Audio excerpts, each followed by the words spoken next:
asalaamaaleykum wa rahmatullah kenn ku nekk ñu ngi koy nuyu ci turam ak santam ni ñu ko baaxoo mbokk yi di ko ànd yéen gaaw bu jot gannaaw waxtu wi lay seen télévision Africa 7 TV ak seen rajo Africa 7 90.7 ñi ñuy seetaan ci biir réew ak bitim réew ñu ngi leen di nuyu di leen ndokkeel bu baax mbokki seen émission Kang Fory ñu ciy dalal ñoo xam ne ñii jàpp nañ ne ay Kang Fory lañu seen xel am na ci lu mu màcc ñu ciy yëngatu ba def ci ay jéego yu am solo yoo xam ne yi jaar nañ ñu daal di koy waxtaanee fiñ ci jaar ba yegg ci fa waaye nag li nga xam ne lii moom mooy tolluwaayu réew mi tamit ngir ñu leen ci jox kàddu ñu ci àddu tamit nag bokk na ci li yëkkati mbokk yi seen émission Kang Fory ci Africa 7 TV ni ñu ko baaxoo nag di rek ànd ak tamit nag suñu naataango moom itam di Ibrahima Alioune Sow ñu jaajëfal ko tey nag mbokk yi ñu ngi ci am mbégte bu baax ànd ceeg beneen Kang Fory boo xam ne bi day nekkoon jëwriñ nekkoon na tamit ku doon xelal njiitu réew mi nekkoon tamit chef de cabinet nekk opérateur économique homme d'affaires waaye tamit nag nekk njiital parti bi ñu duppee PSD jant bi Mamour Cissé la ñu dalal mbokk yi ci seen émission Kang Fory ngir waxtaan ak moom lépp loo xam ne jëm na ci taxawaayam Ibrahima Alioune Sow laata ñuy ñëw si suñu gan ñu nuyu la dalal la jàmm. ñu ngi lay fay Alaaji Dame Ndiaye di nuyu également ñëpp ñi nga xamante ni tey jii ñu ngi ñuy déglu encore ci ñu seetaan aussi ci télévision Africa 7 nanu koy defee ci samedi bu jot ci bu waxtu wi jotee toog seen kanami télé jàkkaarloog télé bi daal di itam seetaan seen émission Kang Fory muy ñi nekk fii ci Dakar ñi nekk ci région yi muy ñu déglu également ci rajo bi sur la 90.7 en tout cas ñëpp ñi nga xamante ne daal dañuy am cofeel di gis seen bopp ci programme yi nga xamante ne Africa 7 ñu ngi leen koy présenté ñu ngi leen ciy nuyu bu baax a baax également di nuyu suñu gan bi nga xamante ne tey jii nekkatul kenn ci ñuy présenté en tout cas ci biir réew mi li ko waral mooy jaar-jaaram expérience am mais également taxaw gi nga xamante ne taxaw na ko en tout cas pour dugal loxoom ci lépp li nga xamante ni nekk na luy jëriñ wala bokk yu yokku yu yóbbu réewu Sénégal parce que wax nga ko sànq ci présentation bi nekk na opérateur économique bi nga ko waxee mooy kenn ki nga xamante ni jël na ci poosam di ko dugal ci biir réew mi ngir doomi réew mi gën cee mën a jëriñoo je pense que ne loolu également c'est à saluer muy Mamour Cissé mu am ñu am nag mbégte bu bëri franchement toog ak moom war a seex moom tey ji waxtaan wi ci Kang Fory bi. jërëjëf Ibrahima Alioune Sow yow itam ñu am mbégte bu baax di ci feggu ak yow kon président Mamour Cissé ndax am na ñenn ñu ko wax président ñu ngi lay nuyu di la dalal jàmm. mais kontaan d'abord ci ñëw ci invitation bi di leen gërëm di leen sant Africa 7 bokk naa ci bi ngeen nekkee point seen premier invité yi di ñaanal responsable yi fi ñu bëgg a yóbbu seen groupe bi yàlla yóbbu leen fa ci jàmm. kontaan naa trop tey ci ñëw ci participer ci émission bi. waaw ci Kang Fory. ci Kang Fory. waaw Kang Fory nga defe naa wala. bon j'ai pas cette prétention xëy na yow mën nga ko wax mais man yow ma ko wax. baat bi dafa diis ci yow wala. xaw na diis trop. ban dégg-dégg nga ci am. c'est Kang Fory suñ koy wax mooy koo xam ne ci ni ma ko jàppee aalib nga ci li ñu yaakaar ci yow dama yaakaar ne fu ne sa dënn loolu yàlla rek ko am yow yaa xam lu tax nga invité ma fi tuddee sa émission Kang Fory mais damay am man sagesse ak humilité mais xëy na tollooguma foofu. mais quand même fi nga jaar damay jéem rek. oui fi nga jaar jàpp nañ ne xëy na fu métti la. parce que doore nga à zéro. tey xëy na boo amul ñoo raw tamit am na ñoo xam ne ñu ngi lay ñee. waaw mais kii la rek mooy li ma la wax léegi modestie la rek. rectifier aussi parce que sànq bi ngay présenté da nga ne chef de cabinet du président de la République Abdoulaye Wade non c'était son directeur de cabinet. directeur de cabinet. directeur de cabinet am na solo. mais en tout cas sa émission c'est très bien suivi nit ci xam nañu lu tax ñu koy suivre. mais jàpp na daal si bopp ne Kang Fory nga mais bi nga dooree à zéro. tey ba fi nga toll nii tamit nit ñi mën nañoo wax ne quand même boo du Kang Fory tamit sa xel ñëw na ba nga xëy na di jóg di raam di daw ba fi nga toll tey. waaw adduna noonu la nit day nekk xale màgg nekk adulte nekk majeur nekk tey troisième âge. donc dialectique la adduna la c'est irréversible noonu la.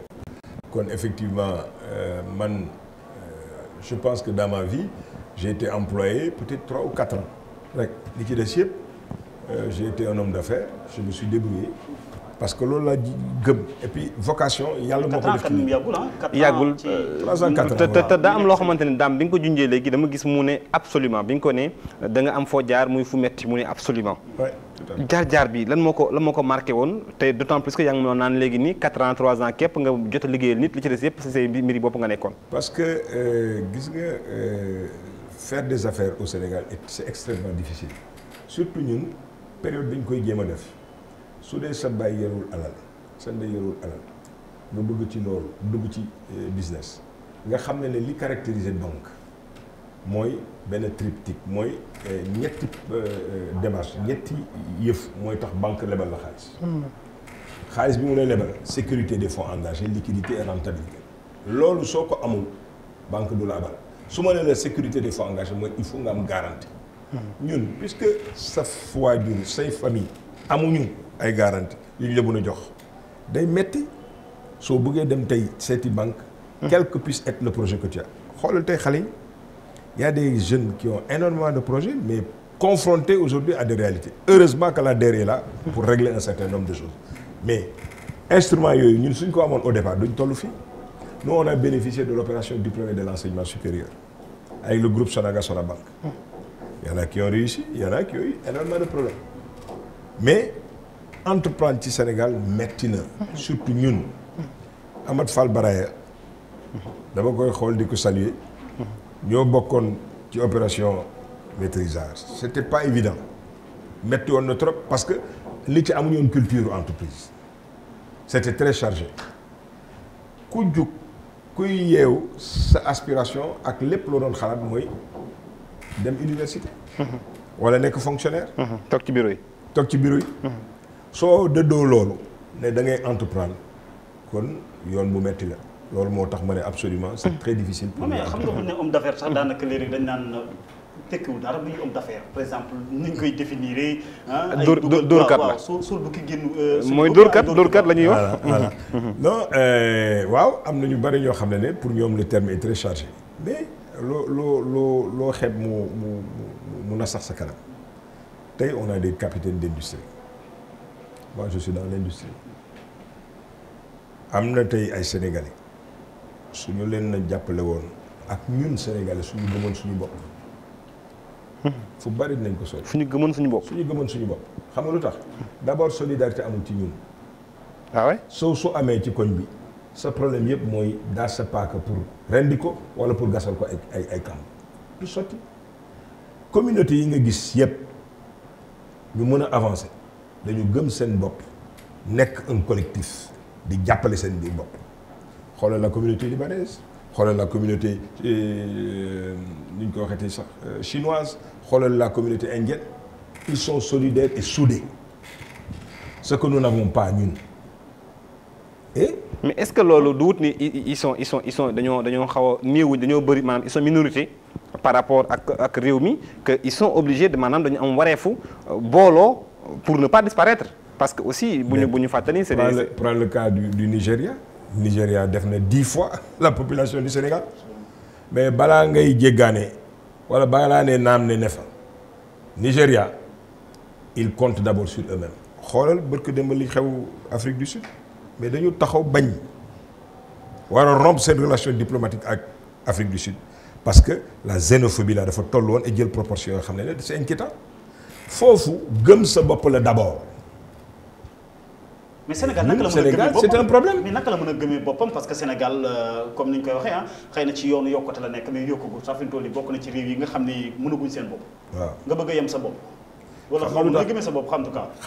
xam nga gëm sa bopp ci lan la nekk mooy xam fa nga bëgg a jëm xam fi nga bëgg a jëm il faut que ngeen solidaire d'abord gëm sa bopp mooy balaa ngay dem ne yaa ngi wuti ci tubaab bi di jéggaane ji nga seet li nga xam ne war nga ko mën entreprendre war ngeen mën a nekk un collectif pour war ko mën def ci seen biir bopp soo leen amul aspect boobu mën a commercer seen biir nga xam ne su ma waree tey xalaat ne dama war a monter une affaire dinaa ci xalaat Sow lan la ma ci mën a andil Njaay lan la ma ci mën a andil man su ma nekkee ci benn affaire taxaw ko Sow ak Njaay war a wax ne Mamour kat ci li mu nekk war naa ko ci mën a jàppale balaa may dem di jëndi di jéggaane ci Massamba wala ma dem di fa jëndi ma jënd ci moom parce que su ma jëndee ci moom dina ko permettre mu créer des emplois. muy patriotisme économique.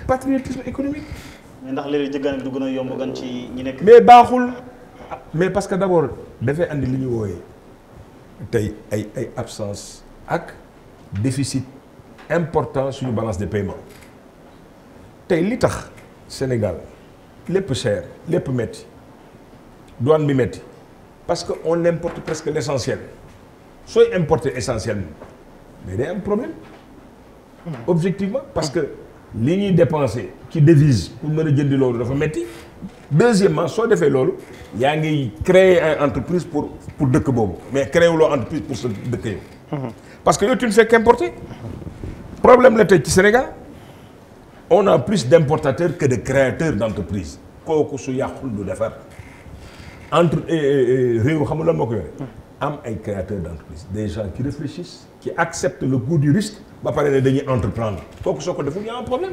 c'est pourtant dañuy wax ne oui créer entreprise lu fi yomb loolu la ci réew bu Sénégal.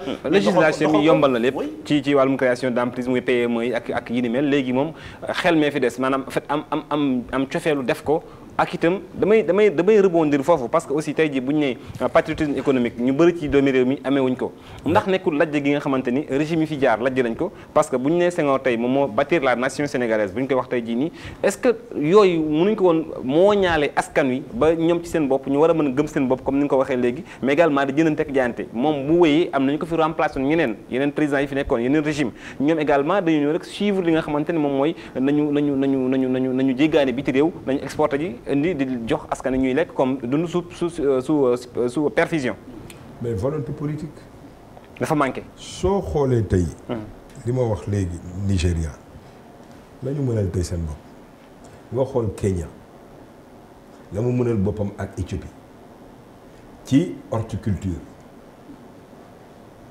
li ñu mën tey ci floriculture la ñu mën tey ci montée des structures fruitières.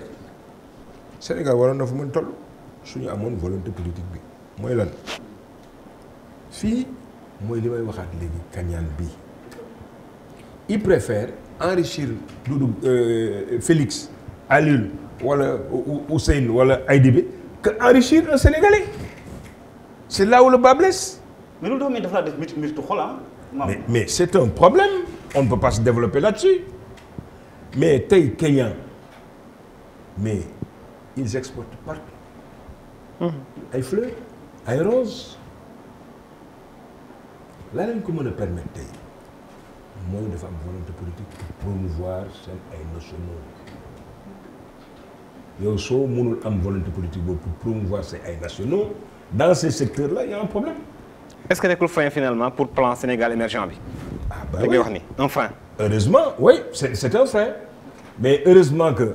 plan Sénégal émergent bi tey mi ngi réfléchir sur cette nécessité de mën a seet comment on va continuer un certain nombre de choses ay obstacles fi mu nekk yoo xam ne ay goulot d'étranglement la ci suñu développement TER bi c'est une très bonne chose du finalité mais c'est important que ñu am prospective par rapport à loolu. xam nga yi nga wax dafa am solo monsieur Cissé doguma la mais bu ñuy dégg tey ñu naan ñu plan Sénégal émergent horizon 2035 la jëm moom ci la ñu war a tegu en tout cas pour yokk réew mi mais dafa am yoo xamante ne dañuy dundeek moom mu yenn ci jikko yi yooyu également est-ce que plan bi jël na ko en charge bu fekkente ne également war a mais li ngay wax léegi bi may ñëw léegi moom lay xalaat maa ngi romb léegi Cambérène maa ne décidément le jeune ministre là nu mu tudd Fofana mais Abdou Karim li mu nar a jànkonteel est-ce que du doon un mythe de Sisyphe ci kaw mais suñu changé wul mentalité bi dara du sotti damay déglu ce matin RFI benn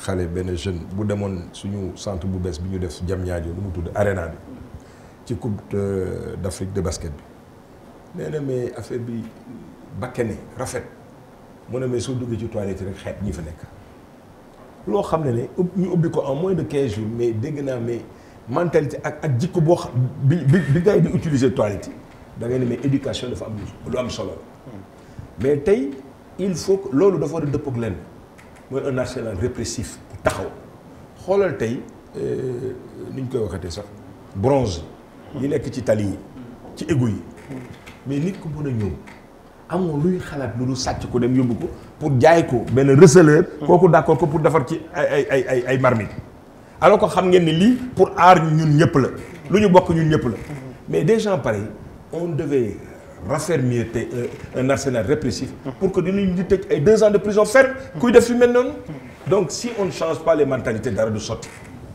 un changement de mentalité s'impose mais xoolal tey mbedd mi amatul trottoir. Dakar est la seule ville au monde où il n'y a plus de trottoir.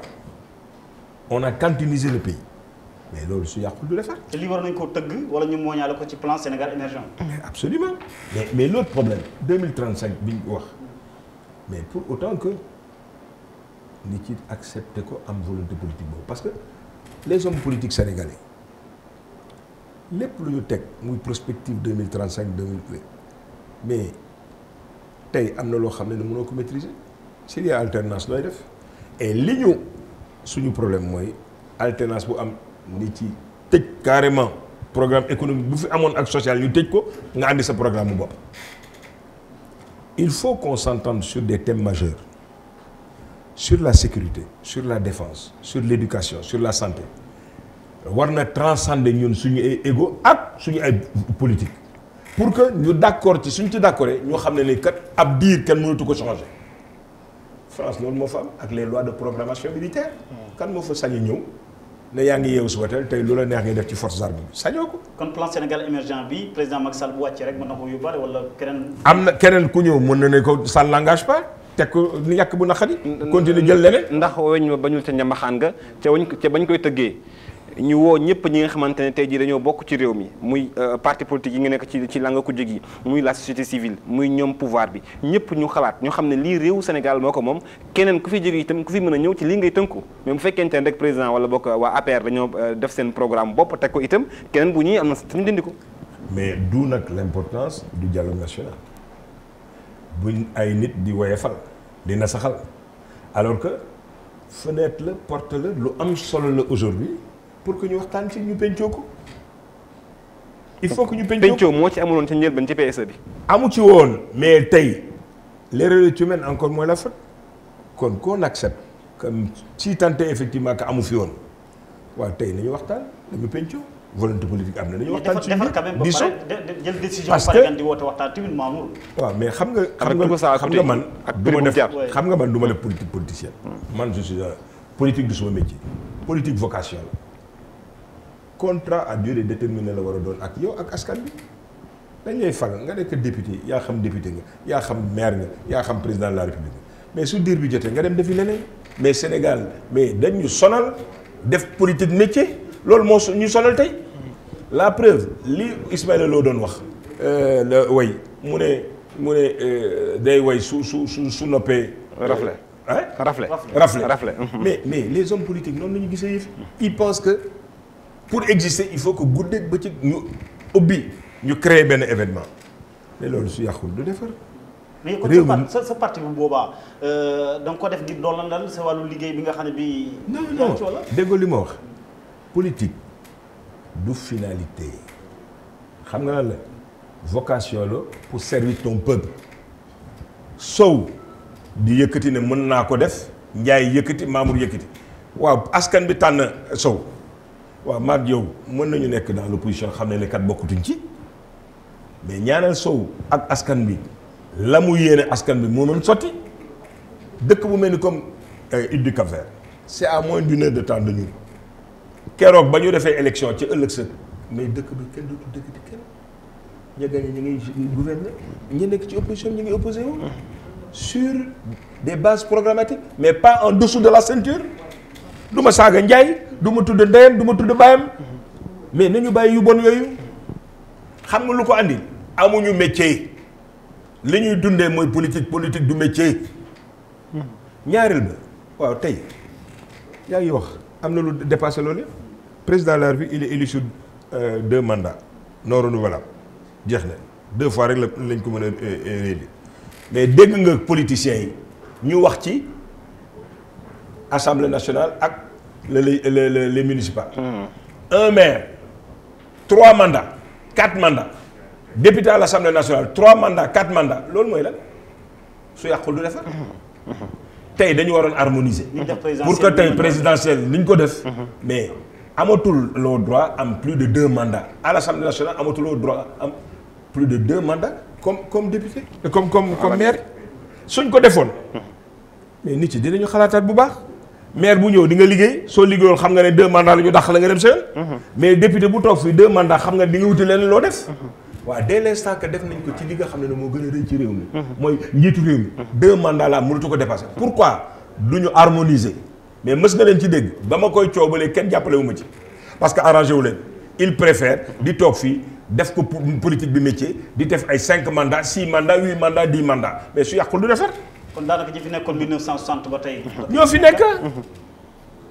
et puis kas nañ ko def ku gën a mën a saaga ndey yow nañ fi teg. mais jaaduwul la ñu bëgg mooy une base programmatique xoolal tey opposition bi. la jeunesse Macky Sall a gagné à 58% ñi ngi bëgg a dee. seen problème yëpp mooy nañu yóbbu. am nañu droit dingat ko Mamour. non am nañu déggoo li ma wax léegi. am nañu droit dingat ko tant que c'est un débat d'idées. man xam nga suma problème lan la mooy saaga avant indépendance Sénégal tey bu ñu tollee di kañ suñu démocratie loolu lépp xëy na. non man dama ne débat d'idées dafa rafet dafa normal. man je fais partie de la majorité présidentielle. li ma d'accordul dama koy wax semaine passée yëpp dégg nañu ma génn. pour ne que sur la sécurité. des biens et des personnes. ça pose un problème. malgré que ma bokk ci majorité bi. mais li ma d'accordul mooy saaga bi dañu ko bàyyi. débat d'idées il est sain d'accord nit yi propose un programme alternatif. mais doo nekk di dingat xoolal barka démb. Lamine Diallo je l'aime bien. mais naka nga mën a taxaw loo xam ne débattre guñ ko nga ne mais chef de l'opposition bi dañ koy jox 2 milliards. mais à supposer mais ñun dañu gën Mali Soumaïla Cissé mooy chef de l'opposition ñun dañ ko kaas ba tey une démocratie day avancer. dañu war a am tey dañu war a respecter le chef de l'opposition. li mu war a am ñu jox ko yelleef. pour que mu mën a mais 2 milliards moom gerte mais c'est pas vrai. loolu su yàqu ci bopp Sénégal y a un problème lii nañ fi defoon 6 000 milliards. mais lan nañu waxul ci Karim Wade 3 000 milliards la sàcc mi ngi fii avocat état bi ku nekk wax 3 000 milliards anamu fuñ ci mujjee. c'était faux. dañ ko jaxase xoolal tey si anamu tey 6 000 milliards yi ñuy wax tey ne moom la doomu frère président bi def. Aliou Sall. mais ki jël kaamir teg ko dóor ci waat ne defu ko yéen ngeen ne non illusion d'optique la donc day raconter législative loolu am na. mais yonent bi sallallahu alayhi wa sallam nit ñëw ne daf koy xibaar si. sonal ko mu ne ko est-ce que li nga may wax mën nga ko waat ci kaamir ne dëgg la mu ne ko déedéet ki ma ko wax rek laa wóolu mu ne ko est-ce que li nga ma nar a wax soo ma ko waxee dinaa ci kontaan mu ne ko wóoruma sang bi mu ne ko est-ce que dina ma amal njëriñ mu ne ko wóoruma mu ne ko kon nag pour lan nga ma koy wax. waaw ñuy jullit. nit ñëw jël kaamir. waat ci waaw doo ko jox bénéfice du doute jusqu'à preuve du contraire. te xam na ne su dee li ñuy woote dëgg la. mais bés bu ci defee caaxaan wala mu def ci safaan dina ko gis. mais politique bi nu mu. mais nañu bàyyi yooyu. politique lancé bi laa bëggoon ñu des rek Ibrahima Aliou Sow même lancé bi rek. parce que en tout cas tekki na ndombal tànkam ci. mais bien sûr mais moi je suis pas d'accord moo xam lu tax su dee loolu rek moo tax man de yaakaaruma ne ko loolu moo doon la bonne solution. ah bon. ah oui nee nañu c'était pour que qui se sent mort se mouche. day mel ni comme li ñu ko accusé de dëgg la moo tax mu. pour mettre à l'aise un peu son frère mais man nga ne. c'était pour mettre à l'aise son frère le président loolu la ñu doon wax. xam nga mooy li may wax intox. que n'a-t-on pas dit sur Karim Wade 3 000 milliards.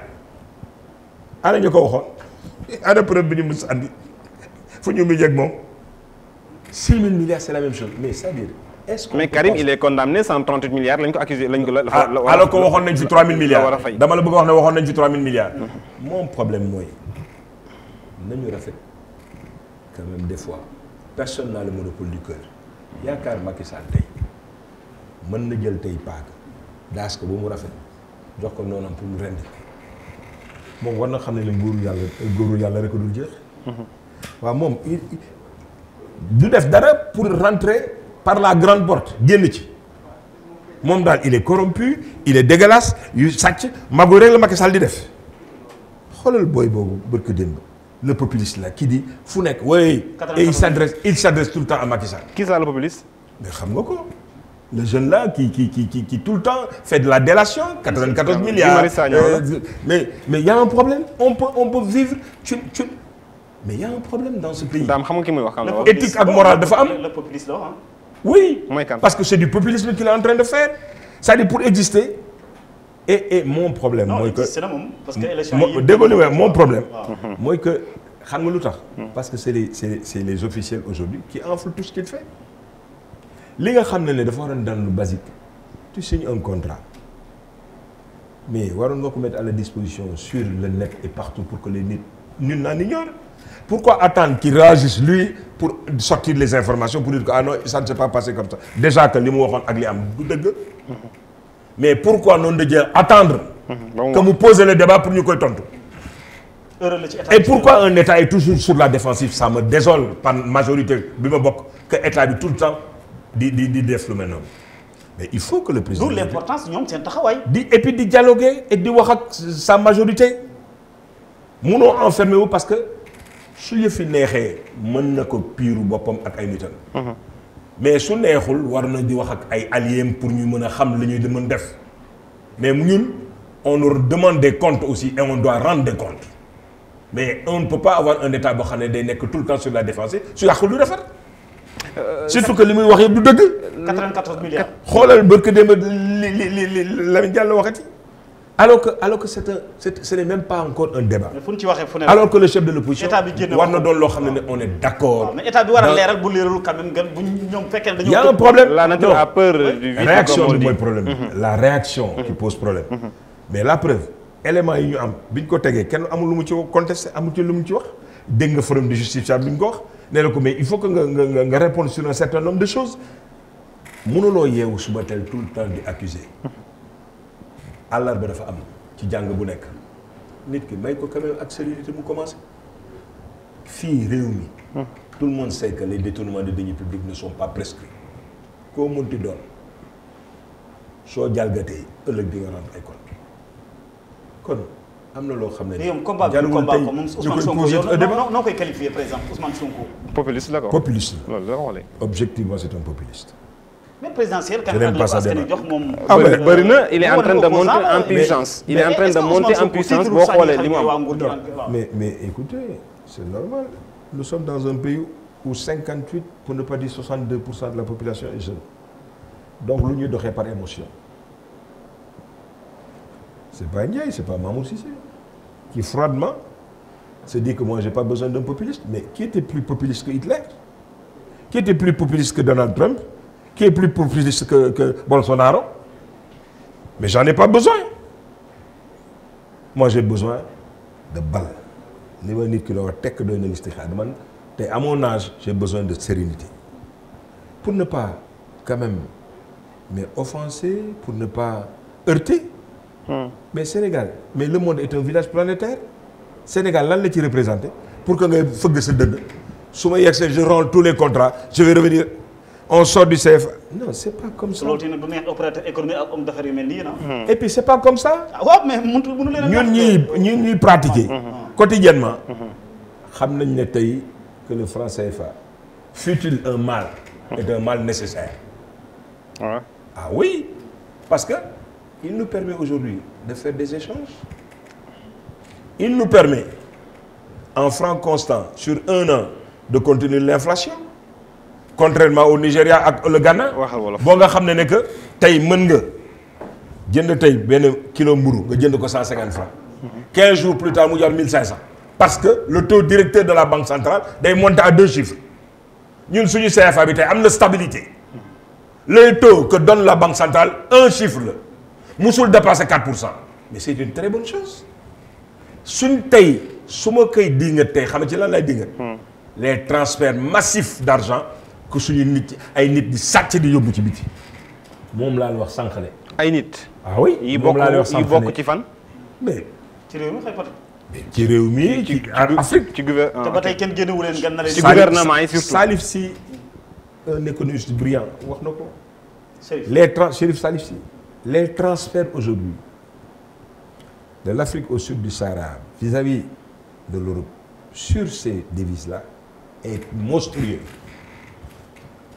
tey suñu religion ak musulmane comme catholique dafay xeex guerre tey fléau la malédiction la boo xam ne tant que rendiwuñ ko suñu développement dina poser problème. en tout cas ñu ngi xalaat ci monnaie boobu ñu duppee ECO fii 2020. man gëwuma ko pour 2020 parce que dafa teel. dafa teel d'abord. mais ànd nga ci monnaie bi quoi xànjar bi. sur la volonté politique je suis d'accord mais processus la. non li nga defaale CFA bi moo tax ma wax.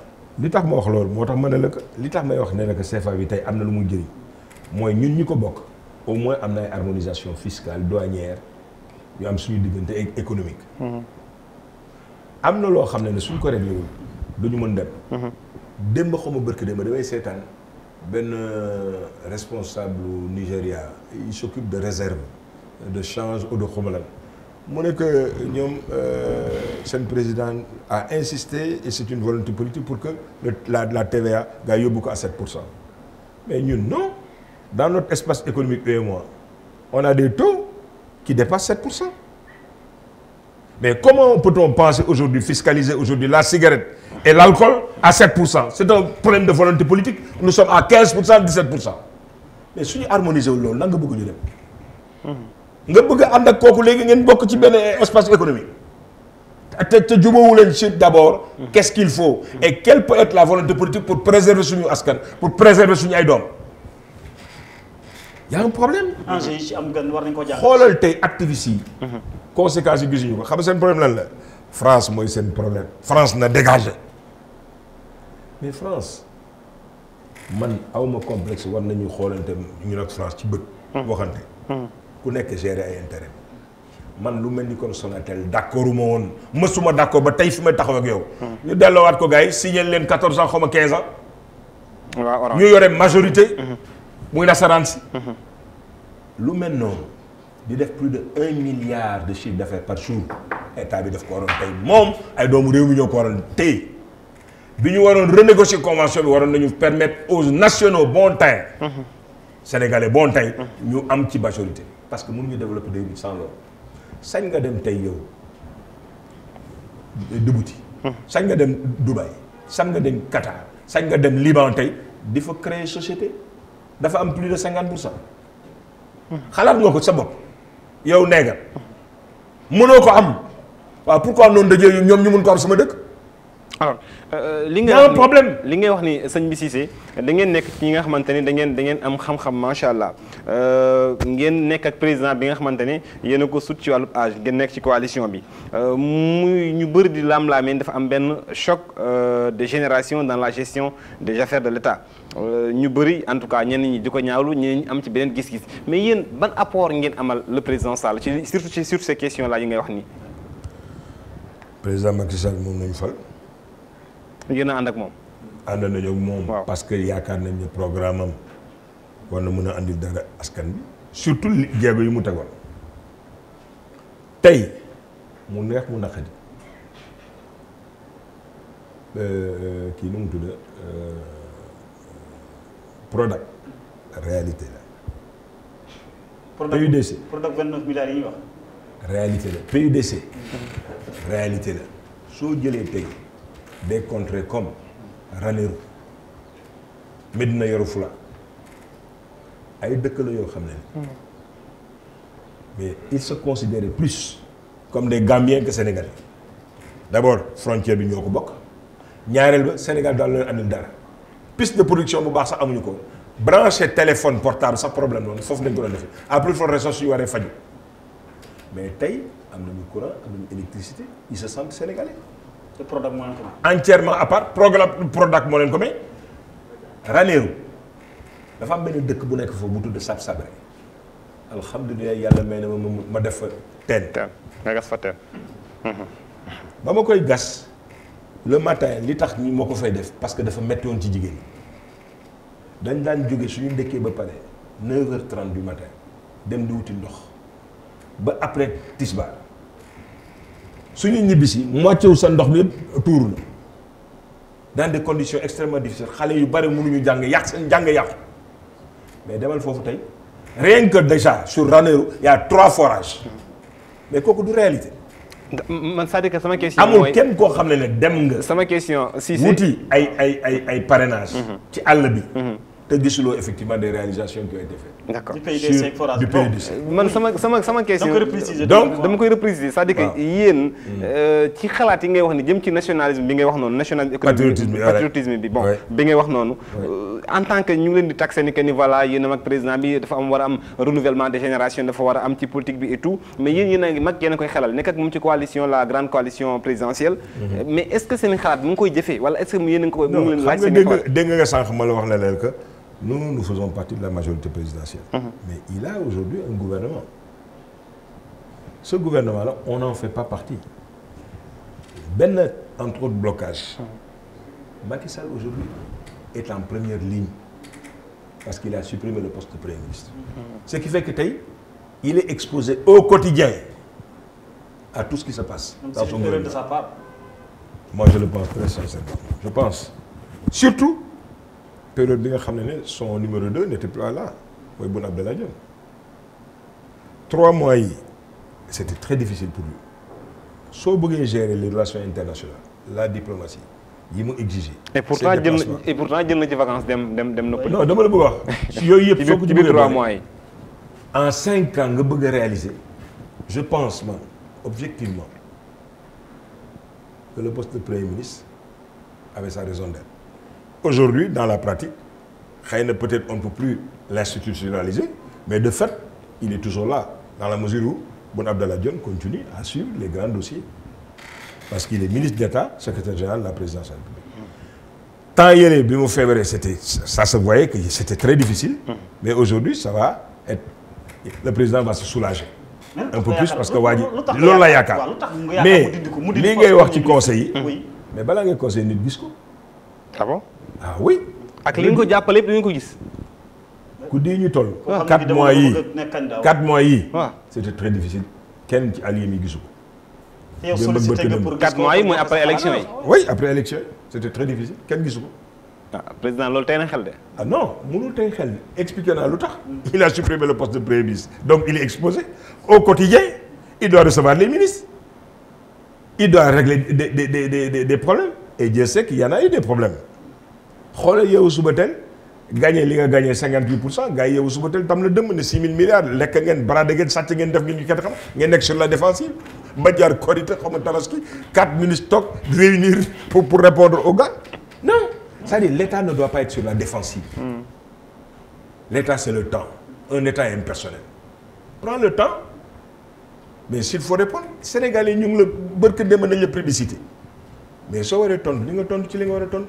mais waruloo affolé waruloo joxe l'impression d'être affolé pour que gars yi mën ci jaar pour nekk li ñu wax dëgg la surtout que ay affaire naa fexe rek du dëgg. mais justement xam nga dinaa ñëwaat ci coalition Benno Bokk Yaakaar Ibrahima Aline Sow. mais Mamour tey xam nga bi ñu dooree ba tey daanaka scandale yi ñu jàpp ne ay scandale la ay tooxi loolu yu mag a mag la daanaka jàpp nga ne yow xëy na wartu sax mën a nekk ay 94 milliards. àndoo ci yow daanaka 29 milliards maa ngi koy wax nga xaw ko sëgg ci Prodac ak yeneen. non sëgguma ko. waaw. Prodac. 94 milliards yi. Prodac soo xooloon. avant nga may invité yi ma ci génne yëpp. j'ai dit que il faut que justice se fasse. on a besoin d'être édifié sur tout ce qu'on dit mais dama ne même su dee dafa am détournement l'idée le projet est extraordinaire. yow pense que nga jaay xoolal fii soo leen génnee seen Africa 7 bi ci angle bi fii. mais ay gos toog fi ci du matin au soir yore 4 Kleenex 3 Kleenex ñenn ñu yore benn panier wu. citron. tu penses que ñi waruñu leen dimbali former leen jox leen ñu delluwaat seen dëkk liggéey nga louer leen ay terrain permettre leen par la DER ñu mën a ñu jàngal leen ba pare léegi jox leen terre ñu mën a bay mais 4 Kleenex wala ñu téye la ay CD yoo xam ne dañ ko pirater loolu mooy vocation tolérance zéro moo war a am en matière de sécurité lii rafetul. mais lu tax on a plus de touristes comme il faut mais parce que lii rafetul on a plus de trottoirs et ensuite mais tout le monde est sur les feux rouges dootuma waxati sax feux rouges léegi neematuñ ci feux rouges secteur rond-point bi la ñu nekk fii ba Patte d'Oie ñoo fi nekk di la sonal di la jox ay CD yoo xam ne seen borom mënuñ ci am ñaar dërëm parce que CD yu baaxul 500 dañ koy jaay dañ ko pirater. tu penses que loolu mooy vocation bi. mais milliards bi président Macky Sall toogee léegi milliards yi ñuy wax ne dañ koo détourné dañ koo luubal mais jaaxul la Mamour en tant que koo xam ne. non déggoo li ma la wax nee naa la non. surtout da nga ma ciy jox. oui xam nga man du ma tollootuma fu may émouvoir. moo tax les thèses de Sonko la mënuma yëngal na émotion baaxul man dama la wax ne la jox ma cas concret ne ma dossier bi yow la preuve lii ñuy wax nii yow procureur waxul na leen appel à témoin ku am preuve na mu andil ma xool kan moo ko ci jox preuve kan moo ñoo andi bañ na ko ba léegi jox na ko li gars yi doon wax jox na ko léegi un juge d'instruction waaye may yaa xëyti ku am preuve demal nga joxe ko soo amul noppil parce que délation baaxul. mais est-ce que ñu bëgg a xam Mamour dans tout ça. loolu laa la dañoo bëgg a xam. non xam nga dès lors que tudd nañ somme bi. tudd nañ ay somme fake news ñëpp xam nañu dafa am fake news dafa am gis nga réseaux sociaux yi man gëw na ko moo yàq jikko yi tey sénégalais am lu bare loo xam ne ni tey mi ngi am ci réew mi mais lu ko waral mooy les réseaux sociaux la man gisuma utilité bi xëy na peut-être le fait que non parce que liñ ko utiliser sax tey baaxul. mais fake news dafa am et les réseaux sociaux amplifient 94 milliards mais anamu tey fu ñu ci toll su dee loolu am na billahi wallahi taala dina feeñ te dinañu xam kan moo ko def et dinañ ko jàpp parce que prescription amul xel mun na tey mais damay ñaan ku am preuve ci 94 milliards yi nañu ko génneel am na ñoo xam ne tey kenn mu. kenn mënu leen kenn mënu contrôle yi fi nekk mënu ci dara. non attends yow nga def ne Seydi Gassama bu amnistie nit dina ko dem seeti jox ko preuve yi te du ko génne soo wóoluwul yeneen corps de contrôle dama nga jox ko amnistie dala ko génne moom waaw pourquoi doog ko jox am nga foo mën a jaar man xam nga muy suma problème mooy preuve. à l'appui. nañu bàyyi supputation Sénégal bu fekkee dañ ne ñun ñaa ngi jafe-jafe ñu naan sàcc nañ ay milliards loolu. waaw sàcc nañ ay milliards nañ ko prouver. man waxuma ne amul de. dama ne ngir yàlla yor suuru laay. preuve ngay laaj preuve laay laaj. mais waxuma kenn amul. la preuve affaire Prodac boobu nga wax moi j'attends jusqu'au moment où l'on parle qu'on me donne ne ma commission d'enquête bi ñu doon wax pour ñu xam fu mu toll. mais dinañ ko saytu sous Macky Sall ou après Macky Sall mais dinañ ko saytu mais. mieux encore mais saytu ko léegi moo doon gën a yokk parce que président Macky Sall yaa ngi wax loolu. xoolal tey la fédération française sénégalaise de football qui reçoit de l'argent public association la. donc lu ko régir loi de 1901 bénévolat la. mais est-ce que tu sais que les fédéraux ont reçu comme les joueurs de l'argent ci coupe d'Afrique bi. au nom de quoi waaw ana xaalis bi ñu leen jox ci FIFA. ana xaalis yi fi nekk mais waruñu ko saytu lu mel ni comme Cour des comptes waru ko saytu te ñu xam ci lan lañ nekk mais moi je suis pour la reddition des comptes. Ndiaye. surtout en tout cas. partout. et partout. mais comment peut-on aujourd'hui célébrer une défaite je peux comprendre ci contexte bi lu tax président Macky Sall recevoir leen parce que boobu la vague de 600 milliards rek lu kenn xamul ñu ngi koy wax que sénégalais yi ñëw foofu kontaan parce que de finaliste nañu mais moi je reste sur ma faim moi je savais kenn bettuma ci qu'on n'allait pas gagner cette coupe du monde coupe d'Afrique parce que les mêmes causes produisent les mêmes effets ñun sénégalais li may wax émotion rek. d'accord tant qu'on n'a pas changé le staff. du ñu gagné dara. waaw Mamour ñu ñëw ci coalition Benno Bokk Yaakaar comme wax nga depuis 4 mois. xale sax weesu na ko. mënoo gis président Macky Sall ba koy xelal xaw ma ndax sàkk nga pour gis comme déet mais en tout cas li léer boo tey coalition Benno Bokk Yaakaar li leen dajale tey amatul sens parce que daje waxtaan bi nga xam ne kenn ku nekk day indi contribution pour réew mi dox coalition bi kon mi ngi fi rek. te boo waxee nga ñu kañ coalition bi. non xam nga mooy li may wax xam nga su dee da ngay coaliser wu pour sa intérêt. ci ngay am problème boobu. mais gagner ensemble gouverner ensemble. non attends li tax ma wax la loolu waaw gagner ensemble mais ñëpp mënuñu dem à la table de banquet. dafa am ñu mën dem am ñu toog à la périphérie. xaar parce que quand même mais noblesse su idée yi. mais c'est-à-dire non c'est-à-dire tout n'est pas pécunier tout n'est pas matériel c'est pas ça. mais da nga gis ay nit ñuy yow jóg naan ay sédd ñu ci nag bi. gisuñ suñu bopp ci gato bi ci gato bi am na yow séddaguñ la. c'est pas mon problème moi dama métier man xaaruma Macky Sall jox ma dara. man xaaruma Macky Sall jox ma dara man xaaruma Macky Sall jox ma dara li ko delloo ginnaaw nag du dara. man xaaruma Macky Sall jox ma dara président Sall ci bi mu demee France di faju ji ci la def ay acte moo tax ensuite mu ñëw renoncer à sa candidature c'est ça. voilà man dañ kaa dóor indirectement dañ kaa dóor indirectement loolu aw lay la Mamour ñi la yaakaaroon ba ne voilà Mamour idée bi joxe dama bëgg a nekk njiitu réew mi su ma njëkkee njiitu réew mi fii laa teg réew mi nga xëy delloo gannaaw nii yóbbu dañ kaa dóor indirectement dégg nga wax daam xanaa Ndiaye li may wax dañ kaa dóor indirectement non et puis voilà yow Sow il suit bien que toi waaw mais Ndiaye indirectement nag quand waaw mais Ndiaye xam nga li ngay wax aussi mooy li may wax nañu bàyyi fekk nit ki li muy wax daf koy xool étudier ko Sénégalais yëpp xam nañ ne man dama toog 4 à 5 mois nekk woon ci réew mi dama demoon opéré wu yow yaa ngi dégg léegi maa ngi jóge sama médecin moo tax ñu taree toog am na benn journaliste Sow war na ko xam ba ma nekkee foofu gars yi tudd ne Mamour dafa feebar ma ngay opéré wu dafa ne non voie de contournement la rek pour rejoindre Macky Sall dara jotu ko mais li ma xuri ba ma doon def loolu moo ko rey moom journaliste boobu di wax loolu nit ki bu ko kii du doon bu ko xebal na et puis ñaa njottu baaxul da ngay gëm jusqu'à preuve du contraire comme le commentaire est facile. kon dafa jàpp ne sa dem France gi pour faju yi sax daanaka pour utaw kii. waaw tu te rends compte mais maa bari xaalis dem ba foofu pour 4 mois pour tëdd nekk en congé mais c'est extrêmement grave. C'est extrêmement grave. du ñu dox noonu du ñu fonctionner loolu wàcc daanu ci gën a gaaw Macky Sall ñëpp xam nañu suma xarit la Omar Sarr bi mu neex Macky Sall nekk premier ministre Omar Sarr nekk ministre de l'urbanisme moo ma booleeg Omar Sarr Macky Sall suma xarit la ñëpp gis nañu ne que j'étais à l'Assemblée nationale Macky Sall nekk président de l'Assemblée nationale ñu am ay relations particulières. ba ngay déclencher candidature yi xam nga ko. bi ñu koy chasser à l'Assemblée nationale ñëpp gis nañ ne tribune bi voté wu ma ko. kon Macky Sall je fais partie des mais bi mu génnee des premiers yu waroon ànd ak moom mu ñëw seet si ma ñu waxtaan ma ne ko mais man mardi ou mercredi dama leen seeti Ablaye Wade parce que daf ma convoqué confidence la du confidence sama xarit la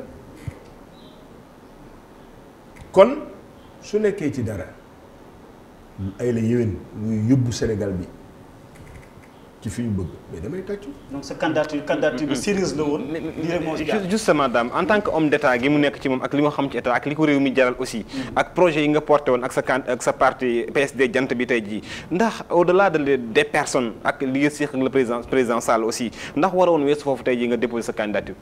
non c'est-à-dire. oui. mënu woon déposer candidature parce que d'abord nee naa que période boobu nekk moo fi woon.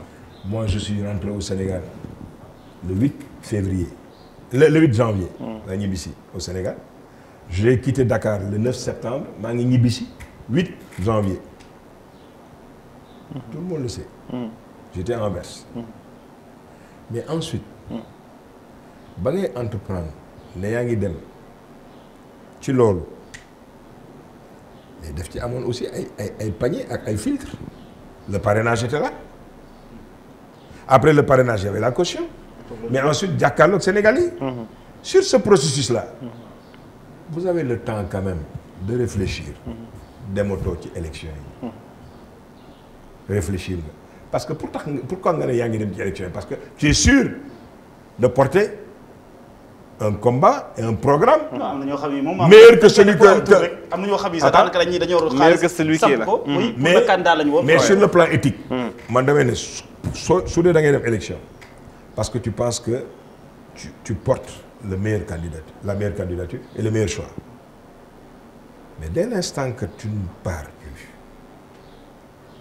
tu as le temps de t'arrêter et de regarder tout ton environnement de ceux qui étaient éligibles pour y aller. Lui acte yi mu posé acte aujourd'hui fi mu bëgg a war a yóbbu réew mi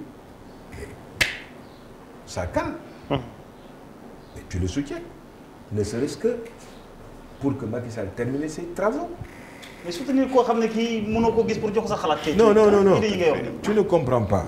xam nga lu nekk soo ko génnee dans son contexte y a un problème. moi je vous ai expliqué et man maa la wax ne la que ñun gisuñu ko depuis 4 mois.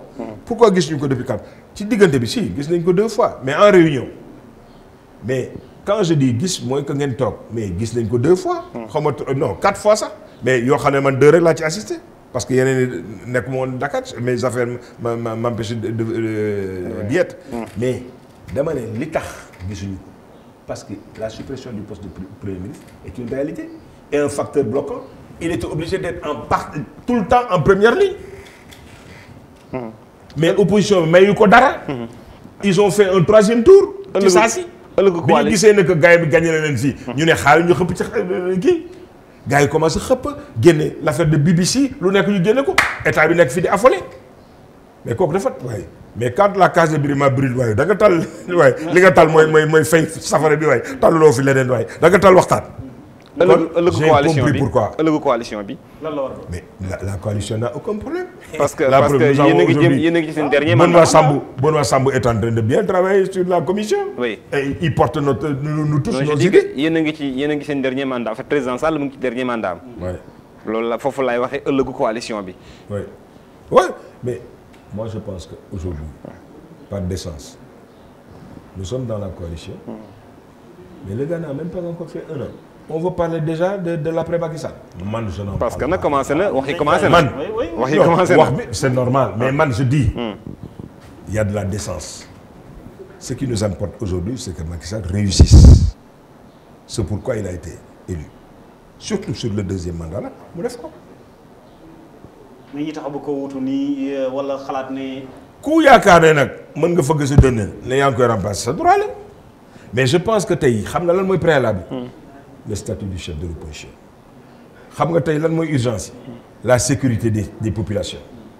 moi je fais partie de ceux qui pensent qu'on doit avoir aujourd'hui un ministre de plein exercice pour s'occuper de la sécurité du Sénégal. parce que kat soo xee ne bu baax. ñu génne les problèmes d'accident est un problème. boo xam ne day wuuteeg le ministre de l'Intérieur. mais dans tous les pays développés maintenant c'est comme ça. Il y a un ministre de la sécurité publique et il y a un ministre qui s'occupe de l'intérieur. Mais même en France, il y a un ministre de l'intérieur, mais il a un secrétaire d'État à la sécurité. Mais en Côte d'Ivoire, ils ont un ministre qui s'occupe de l'intérieur, de la décentralisation, mais ils ont un ministre de la sécurité.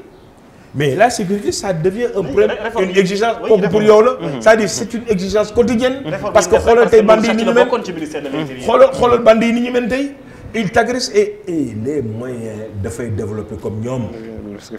mais agression yi dafa metti et c'est partout maintenant. wóorutul nga nekk ci autoroute à péage bi. wóorutul nga nekk ci autoroute bii waxatuma péage bi mais bu Patte d'Oie bi wóorutul nga nekk fii. dafa am benn côté boo xam ne am na lampe am na côté boo amul lampe. mais y a un problème. le prochain candidat ci APR wala ci beneen membre. c'est pas mon problème loolu man géré wu ma. de la coalition peut-être vous. nous sommes dans une coalition. peut-être yow. parce que Macky Sall nañu porté. mais bés boo xam ne Macky Sall dem na. mais ku nekk nag xool nu ko wolof Ndiaye di waxee te sax. mais pare ko yow pour votre coalition Benno Bokk Yaakaar. mais déggoo lu ma la wax. bés bu Macky Sall pare ça c'est autre chose. 2024 pour sa candidature peut-être xalaatu ko fi mu toll. non pour l'instant xam nga li am importance mooy li ma leen wax léegi quand même xanaa nag war nañ ko dégg nee naa li urgence tey c'est pas 2024 mooy dimbali askan bi tey mu traversé ci mu nekk mooy les problèmes de santé le plateau technique ñu relever ko Ndiaye mais gaañ bi am problème fi mu nekk à Fatick wala Thillé Boubacar mu def accident est-ce que entre Thillé Boubacar ak Dakar amul ay plateau technique yu ko mën a jël en charge kooku du priorité tey doolu du urgence mais c'est pas l'ego de Mamour Cissé pour en 2024 moo tax gis nga élection président du fast track moo tax muy wax ne booy bi nag xam ne que tolluwuñu foofu fi mu nekk amul élection yi c'est d'ici 2024 ci diggante bi li am solo mooy créer les conditions pour que Sénégalais gis seen bopp ci li ñu def ñëpp gis nañu et fustiger le ministre là ndeysaan élevage ci tabaski bi mais tabaski nga xam ne c'est sur 1 an man de sama xar jënd naa ko bu yàgg xaaruma Samba Diobel ka pour jënd sama xar la ma ci war a def naa ko samay morom def nañ ko mais ku yoree sa kër war nga mën a préparer wu mais doo toog ba keroog ba nga ne yaa ngi door a dem amuloo xar nga ne Samba Diobel la. bi mu ñëwee bi mu ñëwee en moins de 3 mois xaw ma 4 mois mais l'affaire n'était pas huilée. Pourquoi les gens n'ont pas imputé la responsabilité à Macky Sall qui l'a nommé? moom en 3 mois la ma mën lay def mais pour évaluer un ministre quand même il faut 18 mois au minimum mais taxaw tey jël paaka bi tàkk fii mais les nouveaux wute nañu ak les anciens. ñi ñuy wax ne defuñu dara mais dañ fi defoon benn mandat 7 ans ba pare ils n'ont rien foutu. wala ñu am ay limite en tout cas il n'a pas réussi Samba Ndiobène ci tabaski. non xam nga nañu bàyyi loolu. ah déet nañu koy bàyyi. c'est-à-dire fast track. mooy li may waxati. c'est-à-dire les Sénégalais émotion rek la ñuy demee. le gars il s'est débattu comme un beau diable mais avec les moyens qu'il avait. Aminata Mbengue Ndiaye avait 7 ans. pour ne pas dire 8 ans d'expérience dans ce secteur-là moo tax mu réaliser li mu doon réaliser. man xaw ma kuy Samba Ndiobène Ka mais damay wax ne que. dafa gis nga la critique est facile. des fois la critique est facile. nañu moytu loolu. je ne dis pas que aujourd'hui tout ce qui est en train d'être fait voilà j'ai pas dit que tout est rose. tabaski bi amoo ci problème mais xëy na ñi ci am problème. am na ñu ci am problème. waaw mais teguñ ko seen bopp. am na ñu ko ci teg seen bopp parce que suñu teeloon jug du ñu am problème boobu.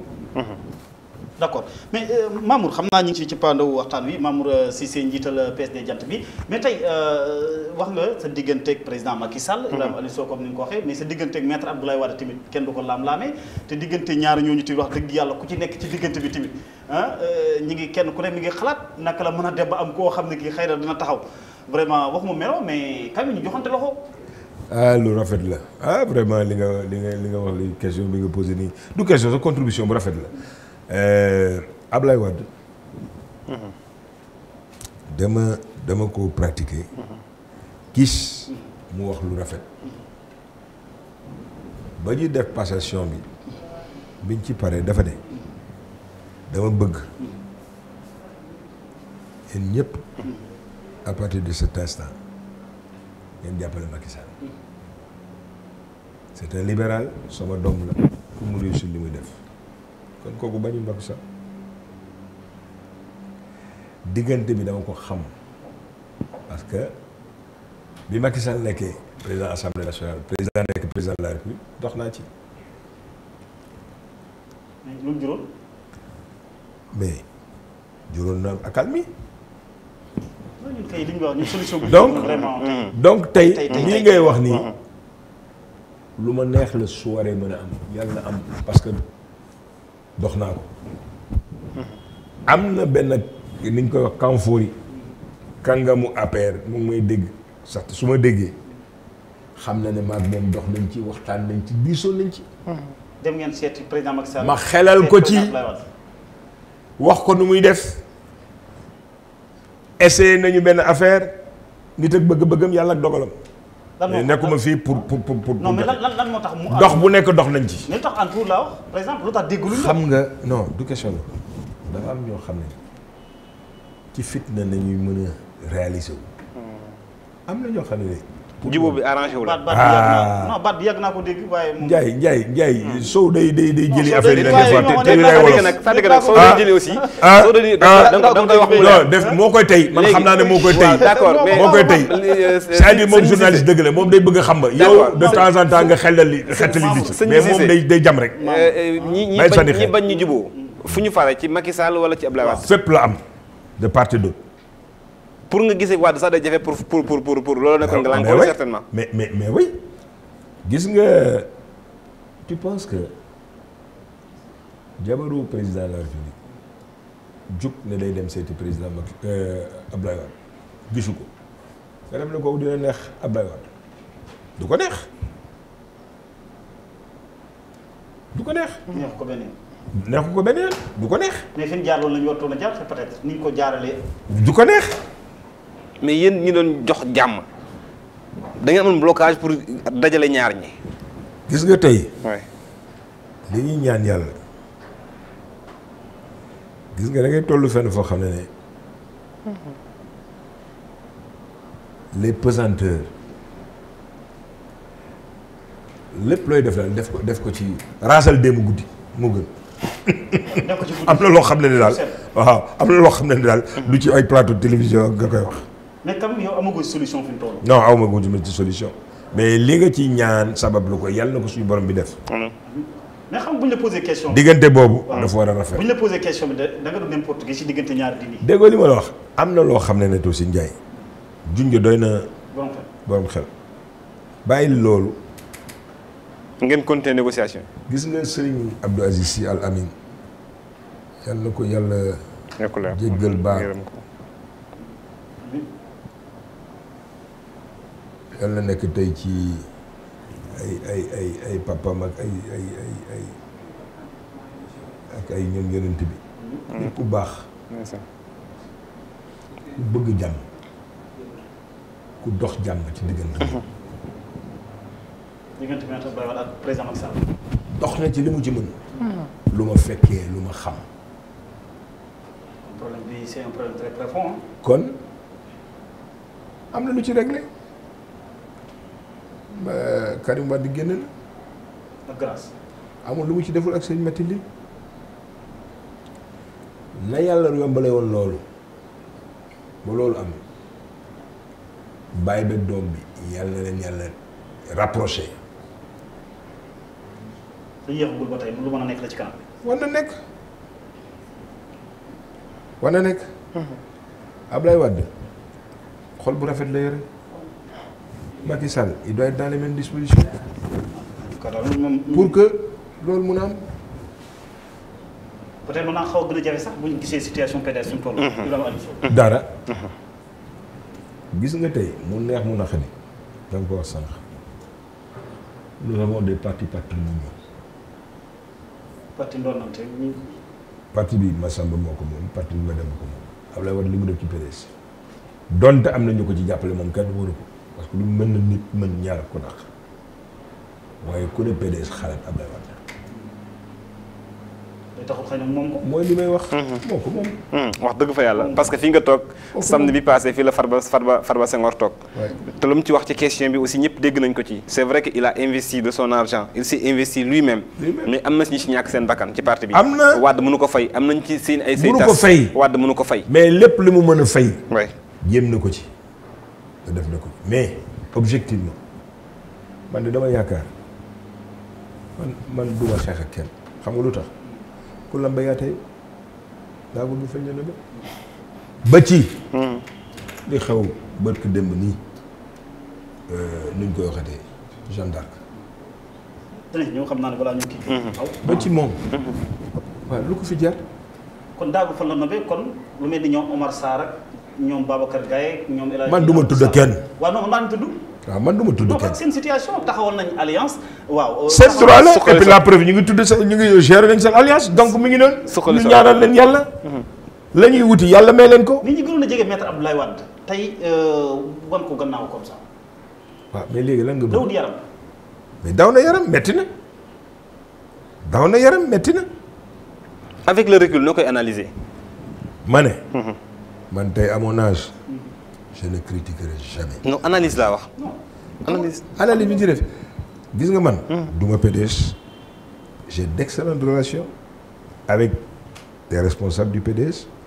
particulièrement à l'autorité. le président Abdoulaye Wade. su ma bàyyi la je l'assume. yaa ngi koy seet di waxtaan ak moom. nit ku baax la mais. ingéré wu ma Macky Sall mënoo ko seet sax. ingéré wu ma. ci tey la xew foofu. mais par contre ñi gisatul seen bopp ci PDS. mën naa leen comprendre et ñaanal leen yàlla ca fa ñu jëm yàlla doon li gën ci ñëpp. nouvelle fonction yi ci Karim Wade am. d'accord lu mu yelloo pour yow ci PDS. oui lu ci sama yoon man parti jàmbur la sama yoon nekku ci man sama parti la gérer c'est pas mon problème. c'est des actes qui sont posés boo nee sama yoon nekku ci dafa mel ni nag neexu la nag wax dëgg fa yàlla mais mënoo wax aussi quoi. dafa mel ni neexu la mais mënoo ci wax parce que aussi. c'est-à-dire je n'ai pas à faire de commentaires sur. mais quand même les avis le parti d'autrui et comment c'est géré quand même. Abdoulaye Wade la lu mu ko doxal comme neex tool comme neexul gën. ni mu def bu doon sa parti la di nga defee. parce que non. ni Wade def bu doon sa parti la di nga defee. xam nga yaa ngi dégg. xam nga yaa ngi dégg ñaari lecture. Ouais. Des gens qui te disent que démocratiquement que nañu poser acte yooyu d'autres qui disent que c'est pas démocratique ce qui a été fait. waaye ci biir débat boobu yow man ex-nihilo Singleton lu ma ci mën. xamatu naa aboutissant yi. waaw PSD jant bi tey jii supposons. ni mu demee nii tey di nga ko ni defee tey jii nii jékki-jékki dooleel jël sa benn doom nga dooleel ko jox ko yenn pouvoir yi au détriment. Je ne répondrai pas à cette question incomprise. Je ne répondrai pas à cette question. D'accord ñaar bi mu xam naa ne laata ñuy daaneel bëgg nañu ñëw ci Jeanne d'Arc mais rationalisation des dépenses publiques yi nga xam ne njiitu réew mi da ko jógte jàpp nga ne lu jot la mu def ko ndax xëy na yàq amoon na ci téléphone beeg ñoom seen xam naa yow dund nga loolu sax. gis nga Mamadou Lamine Keïta mu ngi may dégg. Il était ministre de la jeunesse. J'étais directeur de cabinet du président de la République. Je travaillais déjà sur la rationalisation là. Des dépenses. ñoo ñu ci waxtaan. Des dépenses sur l'eau, sur l'électricité, les factures de l'université, des hôpitaux, comment faire pour les diminuer. Donc sous Wade déjà directeur de cabinet on y travaillait Mamadou Lamine Keïta may dégg on y travaillait j'avais un petit comité on y travaillait donc su ma gisee tey mu commencé di ci def ay jéego c'est une excellente chose c'est le choc psychologique qui est important je suis d'accord pour un État modeste n'est pas un État pauvre gis nga État ay signe la ay symbole la signe extérieur de richesse État warul pauvre État moo transcende ñëpp mooy kanfoy dëgg État la kooku soo ko tuutalee sa bopp nga tuutal moo tax président Macky Sall amul droit tuutil ko tuutil ko mooy wàññi yenn privilèges ci yenn fonctionnaires am na droit effectivement ci poste yooyu wax naa leen ñun ñu ngi ci doon réfléchir ca boobu mu diminuer ko tindi ko parce que comme ni mu ko doxalee aberration la man pour man li mu joxe sax bari na 300 000 francs de CFA de téléphone kan moo ko mën téléphoné man kenn dàquma téléphoné ñaari portable la yore mais billahi je ne dépense pas 30 000 francs par mois kenn dàquma téléphoné ñaari portable la yore 4 numéros la am. yow nekkoon nga ministre. oui bi nga nekk ministre aussi. j'ai 2 portables. 300 000 chaque portable double puce moo ci nekk. je suis en permanence au téléphone. je ne dépasse pas 30 000 francs CFA. donc 300 000 sax pour man c'est trop xëy na dafay neexal gars mais c'est trop waaw c'est-à-dire ñoom seen bopp sax par xam nañ ne lii président daf leen defal faveur mais c'est-à-dire loolu dàquma ci d'accord ma ci gaspillage la woon su ko dindee c'est une très bonne chose daf ko war sax wàññi davantage sur l'eau il va y revenir ñi am autonomie gare à eux sur les hôpitaux bés bu ñu duggee ci ne way hôpitaux yi ni ñu jëlee seen bopp en charge musiba naaru lay am président yaa ngi may dégg hôpitaux yi bul dagg mukk seen Senelec courant bi bu ko dagg mukk parce que mënuñu jëlal seen bopp en charge la facture d'électricité mënuñu jëlal en charge seen bopp la facture d'eau il faut aujourd'hui au contraire comme on a fait ci le partenariat public-privé ci bâtiment et cetera qu'on le fasse dans la médecine État a la possibilité aujourd'hui dans la santé mais jël benn tiers les médecins du privé mu jox ne leen jël leen en charge benn tiers patient bi jël benn tiers waaw pourquoi tey ndey yàlla État di subventionner les écoles te du subventionner des médecins mais xoolal tey lu leen mel ni comme IPRES plus de 70 ans nga war a faju 5 heures 4 heures 40 la leen di fekk IPRES ba 22 heures pour médecin bi jël leen en charge waaw mais tu te rends compte État bi warul woon tey wax imposer IPRES ne ko da ngay travailler pour la cardiologie travailler ak docteur Massamba kële travailler ak Doudou Gadiaga kële travailler kii mais dem seeti leen mettre kii bi patient bi jël benn tiers État bi jël benn tiers kële jël benn tiers médecin bi mais à ce moment-là la consultation au lieu de coûter 20 000 francs va coûter 5 000 francs et ça dans le privé on le prend en charge tout de suite. Très bien. En tout cas man yooyu lay andil comme proposition au président Macky Sall. En tout cas de toutes les façons moom gis nga école publique léegi université yi léegi li ñu ci wax ak déclaration bi nga xam ne bi ministre Cheikh Oumar Anne def na ko ne léegi képp koo xam ne amati nga ba léegi dañ la yóbbu ci université yow état bi. loolu am solo la. ah déggoo sànq li ma wax nee naa la ku lambayaa tey privé bi dafa mel ni woon comme quelque part chantage day def l'État mais tout est priorité pour un État c'est pas par mauvaise volonté pour ne pas payer cette facture. lañ ci mën ñu ngi koy def mais sooy chanté ne donc dootuma accepter sax jël alors que suñu ay doom la mais ah oui j'applaudis un état responsable dit voilà. un état responsable justement. je vais prendre ouais. les gosses. Ouais. jusqu'à meilleure fortune. suñu réglé suñu problème yooyu mu delluwaat le privé bi jox leen ko parce que dootu loo leen ameel xaalis. mais ndax université yi jamono ji ni ñu feesee nii bu ñu jëlaatee encore risque jëlaat lu tolloog 57000 étudiants yu am ren bac dugalaat leen ci ndax jàppoo ni tey pareeguñu en tout cas pour absorber. demande boobu. on peut pas vouloir quelque chose et son contraire. Ouais. Moi j'ai toujours été contre l'université virtuelle. parce que c'est du virtuel. l'UVS. l'UVS virtuel. mais ça n'engage aucun gosse. ñu jox leen ordinateur nga toog sa biir kër wala da ngeen di dem tasante ji fii Guédiawaye ci benn kër ngeen di tase foofu toog foofu xool affaire yi dóor gi c'est pas sérieux l'amphithéâtre yow xam nga ko impact bi muy def ci yow du ko def ci nga nekk ci professeur bi ngay gis ci sa en face de toi c'est différent que beneen bi ngeen mais c'est un problème d'organisation et de méthode yow gis nga ne que fi mu nekk à cause du jeu de l'amitié comme jeu de le festival de la jeunesse on va augmenter les lits à jaarale ko de 20 000 à xaw ma 400 000 xaw ma lits yi waat mais l'État va faire une priorisation simultanée, augmenter le budget de l'éducation pour permettre effectivement à ce qu'on ait plus d'amphithéâtre. La nga doon fay privé bi soo jëlee moitié bi am ci yeneen amphithéâtre. Mais l'université, mais elle est importante. Elle est fondamentale. bu ñu ko xeeb.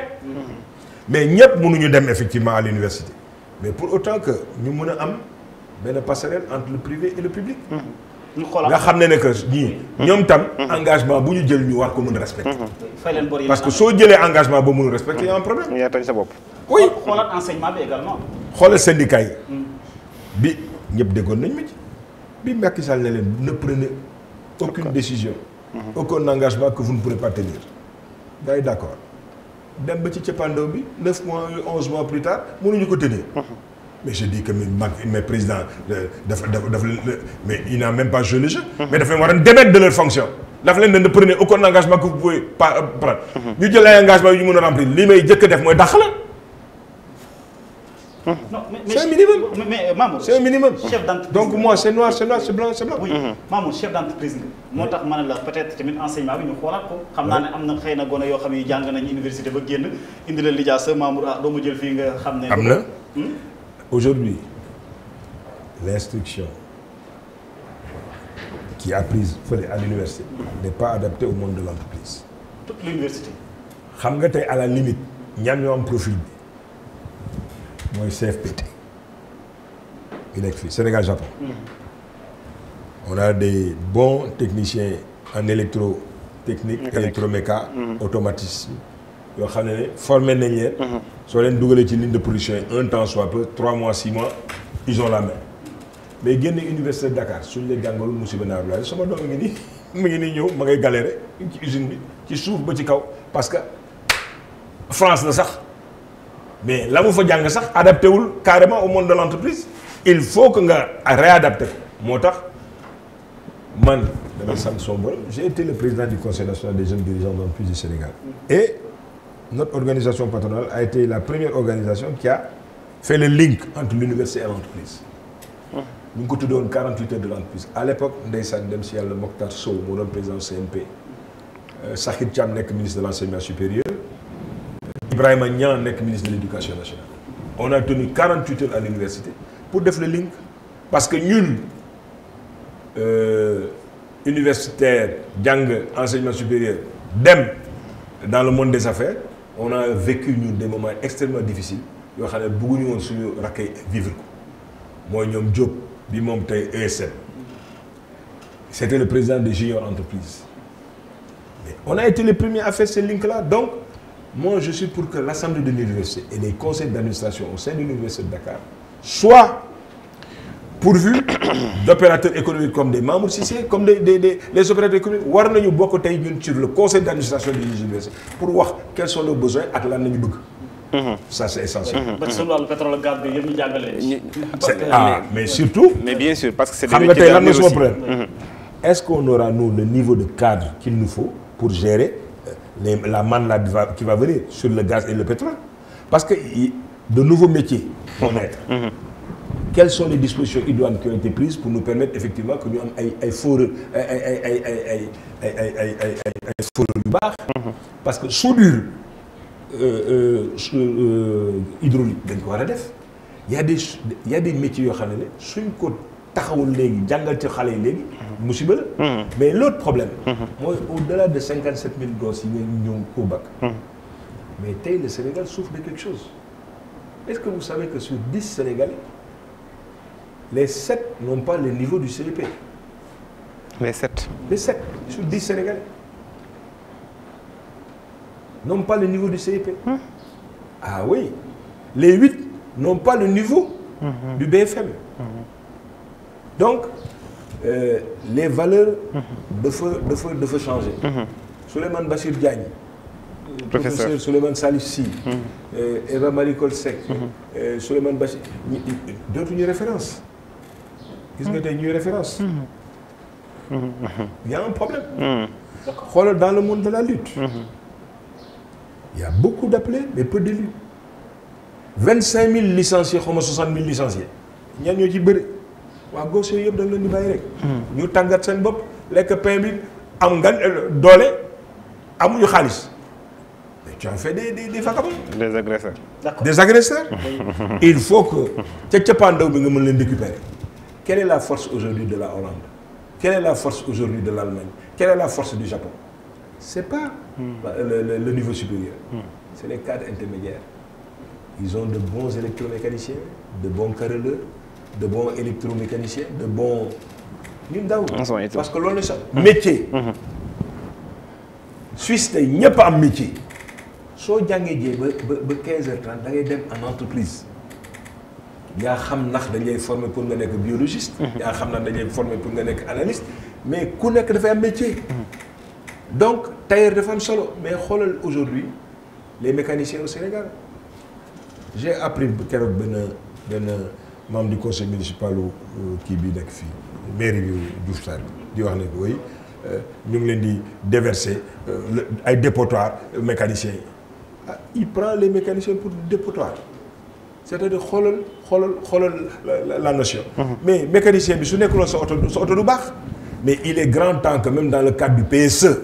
qu'on prenne en charge les mécaniciens. Ils ont une dignité. Tous les Sénégalais sont d'égale dignité. waruñu leen woon wutal tey sur la Diamniadio foo xam ne ñoom ñoo fa war a nekk mën a sol seen ay tenues yu baax. tëj oto yi defar li ñu war a defar le devis dox la ko. mais ñu leen di clochardiser su yàqul du defar. d'accord mais justement xam nga am na ci Ibrahima Alioune Sow suñu internautes yi ma laaj sax ne faw ñu laaj la ko marché Sandaga bi nga xam dañ ko war a tëj ak marchand yeeg fan lañ leen war a mën a dugalaat parce que xëy na jàpp nañ leen peut-être ñu yóbbu leen foo xam ne fii duñ fa amati client loolu bon seen xalaat la mais quand même li ñu tëj marché Sandaga bi sa place soriw ko loolu ban jàngat la ci am. Bon, Sandaga, vraiment, elle est humaine. Moi, je suis né en 57. Le 3 mars. À la rue Victor Hugo. Si Café de Rome nek, la judo. Il m'a mis 4-5 ans. Suma papa wala suma yaay daf ma daan jël ñu romb El Malick pour dem Safieddine Sala Kassé pour photo. Ñu photo ñu Korité ak Tabaski. Suñu romb foofu da ngay gis marché bi moo ma mag j'ai plus de 60 ans marché bi moo ma mag mais marché bi condition ci yi mu nekk baaxul ça pose un problème de sécurité très sérieux mais ñu génne ñu toj ko defaraat ko gars yi dugaat moo gën man defe naa ne woon depuis au moins 10 ans ou 15 ans dañ koy def mais li dal Joola warul ñun on n'a pas tiré les leçons du Joola. Il y a un problème. Les Sénégalais sont comme des gens qui marchent sur la tête. xoolal ba léegi même sur l'autoroute à péage da ngay gis benn oto parce que man dama koy tër. suma usine donc tous les jours mais damay tiit damay ñaan yàlla damay ne suma chauffeur demal ndànk. parce que da ngay gis ci autoroute à péage camion amul benn tout feu éteint c'est-à-dire mun nga daw ba dugg ci. Et il y a des gendarmes. y a un problème c'est-à-dire on n'a pas la culture de la sanction positive ou négative la marechaussée qui est là-bas doit faire son job ñu jàpp oto yi bañ a permettre au gars là de gagner rek de l'argent ku nekkul réglementaire ñu teg la ci mbedd mi effectivement loolu moo normal marché yi boole di lakk di teg wax dëgg fa yàlla na ko marché yi di lakk di teg marché di la mais ci koor gi man dama toogoon donc ba pare toog nii di seetaan benn émission dégg ñu ne El Malick a ngi lakk maa ngi fàtte jëloon na si Africa 7 ouais mais dama tiit ma ne mooy El Malick fagaat sama bopp yëkkati woo chef de poste bi ne foofu ne ko il paraît que El Malick day lakk mu ne ma ban El Malick ma ne ko suñu mbal mu ne ma déedéet man de li ma jàkkaarlool mooy fii mooy lakk mooy fi ñu jàkkaarlool mooy lakk ma ne ko alhamdulilah waaye nag loolu de problème la ñëw fa mais donc motukaay yi ñu war a jël ñu ko jël moom loolu bañ a mucc na waaw mucc na alhamdulilah bi la ñuy mais bi ma nee alhamdulilah aussitôt dama xalaat man kii lakkale d'accord xëy na yàlla teguma nattu bi waaye dama xalaat naa ci saa si keneen loolu waaw mais kon foofu nañu ko defaraat d'accord mais je pense que nee nañu ko ñu ngi leen di yóbbu champ de course baax na je pense que c'est pour un temps à dire la je pense ñeneen ñi nga xam ne mënuñu suñu jaay lu yàqu ah mais dañu ñëw na dugg ci centre commerciaux yi aussi moderne dañu ñëw dugg ci centre commerciaux yi moderne dernière question bi rek mooy lu jëm ci li xew ci école Sainte Jeanne d'Arc bu Ndakaaru gis nga ko ñi nga xam ne dañu muuruñu génne leen fa am xabaar yu mujj sax mooy jëw ñi nga xam ne lañu dénk lépp lu jëm ci njàng mu digg doom mi ngi ciy def ay jéego ngir waxtaan mais buñu dee ba toll fii ci réew jullit am nga ci mbetteel leen lay wala yow ci ban fànn nga koy jàngatee pour gàttal man daal man dama yombale suma àdduna man duma xeex duma xulul mag daa nga xeex da ngaa wax léegi mag rek waaw mag laa bu ma ko defeti man daal li ma yaakaar mooy ñële amuñu benn raison nekk ñii seen règlement intérieur dañ ko signé kon si nga signé dañ koy respecté mais règlement intérieur pour man constitution moo ko fere kaw waroon nañu vraiment dépasser tey urgence yi c'est ailleurs mais du ci détails yu mel noonu mais lu tax waaw ñooñu ñëpp bëgg si dem seen Jeanne d'Arc te seen Jeanne d'Arc nii la gisee waaw nañu jël seen doom yóbbu leen fi nga xam ne quand même seen ay doom dinañ fa war a mën a toog liñ ci war a mën a toogee Al Azhar am na feneen am na man de du ma andi coow en toute bonne foi. mais ndax mbir mi noonu lañ ko war a bàyyi itam. non c'est-à-dire que bu fekkente ne da ngay jël wax ko léegi. mu am benn contradiction bi nga xam ne am na diggante le règlement intérieur ak la constitution sénégalaise bi nga xam ne moom moo ëmb lépp. xam nga leen dafa am.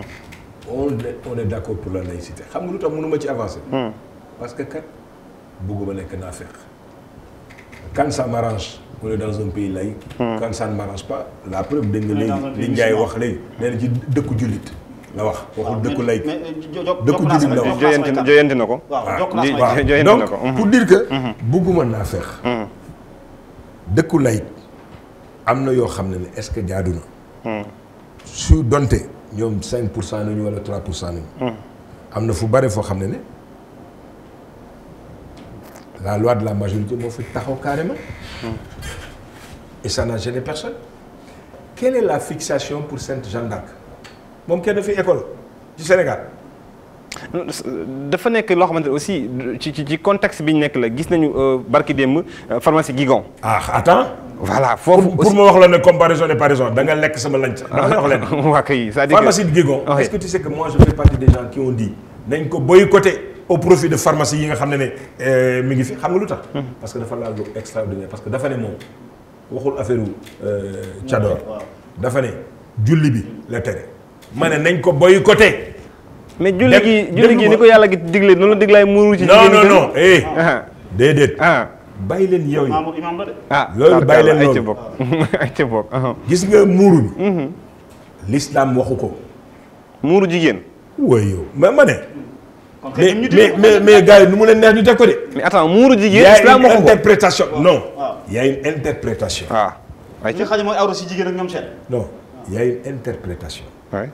Il y a aujourd'hui des pays islamiques où on a autorisé les femmes à avoir un foulard ici et pas sur la tête.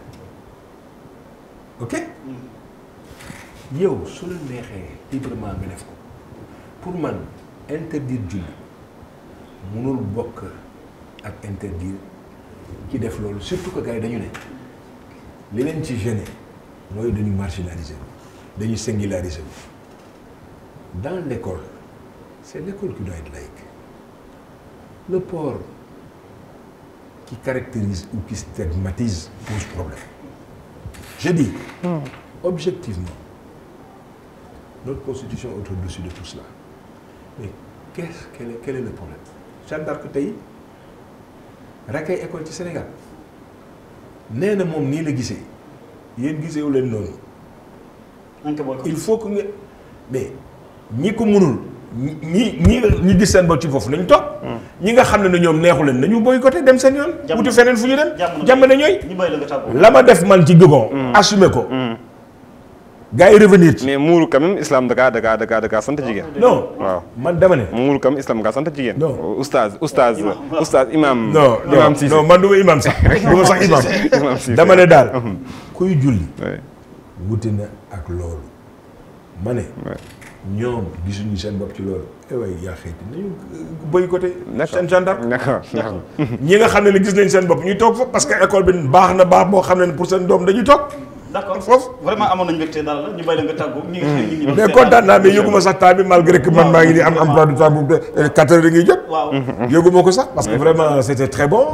mais vraiment Kanfour yi moom. dina wax samay xarit samay am di jàmm ñu ñëw fii. inchallah parce que fii moom vraiment c'est lourd hein. Kanfour yi maa di dina et puis yow sànnikatu xeer heureusement que Sow est là pour réguler. waaye moom day sànni xeer. il est futé et il a de l'expérience. yàlla leen yàlla jàppale. amiin macha allah may leen gudd fan ak wér. amiin ñu bokk ko ñun ñëpp. amiin jërëjëf Ibrahima jërëjëf. macha allah ñu itam ñu gërëm ko rek.